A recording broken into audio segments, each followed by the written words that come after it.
Hello guys, ഇപ്പം നമ്മൾ കൊട്ടിയൂർ എത്തിയിട്ടുള്ള കാഴ്ചയാണ് കേട്ടോ നിങ്ങൾ കാണുന്നത്. നമ്മൾ ഫസ്റ്റ് വന്ന് ഞങ്ങൾ രാവിലെ എത്തി, അതിരാവിലെ എത്തി, 3:30 ആയപ്പോൾ എത്തിയതാണ്. ഞങ്ങൾ കുളിച്ച് തൊഴുതൊക്കെ വന്നു. അപ്പോൾ അങ്ങോട്ട് ഫോൺ എടുക്കാൻ പറ്റില്ല, കാരണം നിറച്ച് വെള്ളമാണ്. ഫോണിൽ വെള്ളം ആയാൽ അതൊന്നും എനിക്ക് എടുക്കാൻ പറ്റിയില്ല. അതുകൊണ്ട് ഷോട്ടുകൾ ഇപ്പോൾ ഞാൻ പിന്നെ അങ്ങോട്ട് രണ്ടാമത് വന്നിട്ട് എടുക്കുകയാണ് കേട്ടോ ഷോട്ട്. ഇപ്പോൾ അവിടെ ഒരു ആനേനെ കുളിപ്പിക്കുന്നതൊക്കെ നിങ്ങൾ കണ്ടില്ലേ.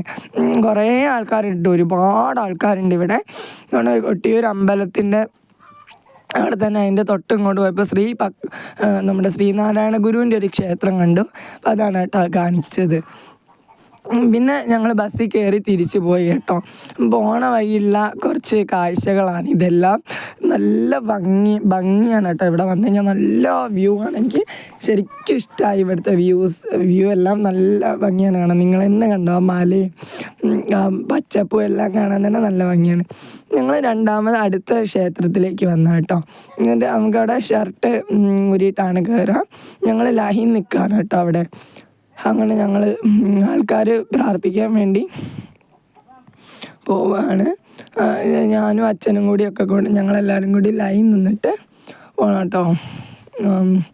പോയി ഞങ്ങളവിടെ തൊഴുത് പ്രാർത്ഥിക്കാൻ വേണ്ടിയിട്ട് പോവുകയാണ്. അപ്പോൾ അവിടെ ഞാൻ ഒരു കൊട കണ്ടപ്പോൾ പിടിച്ചാണ്. അതിൻ്റെ പേര് ഞാൻ മറന്നുപോയി.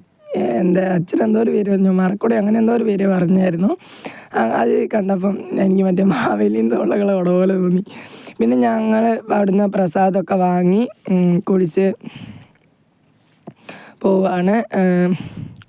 അങ്ങനെ ഞങ്ങൾ അങ്ങോട്ട് പോയി. പിന്നെ ഷർട്ടൊക്കെ ഇട്ട് ഞാൻ നെക്സ്റ്റ് നമ്മുടെ ഇങ്ങോട്ട് പോവാണ്, മറ്റേ അന്നദാനത്തിന് വേണ്ടി നമ്മൾ ഭക്ഷണം കഴിക്കാൻ വേണ്ടി. ഉച്ചത്തെ ഭക്ഷണം ഞങ്ങൾക്ക് ഈ ഒരു അമ്പലത്തിൽ നിന്നായിരുന്നു ഞങ്ങൾ കഴിക്കുന്നത്.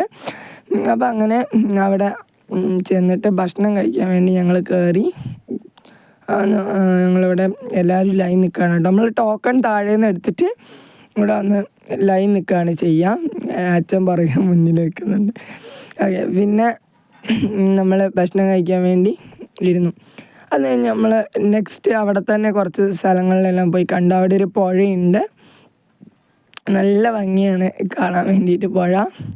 ഞാൻ അവിടെ നിന്നൊരു സ്ലോ മോഷൻ വീഡിയോ എടുക്കാനുള്ള തത്രപ്പാടാണ് നിങ്ങളിപ്പോൾ കാണുന്നത്. അപ്പോൾ ഇത്രയേ ഉള്ളൂ ഇപ്പോൾ ഈ വീഡിയോ. ടാറ്റ.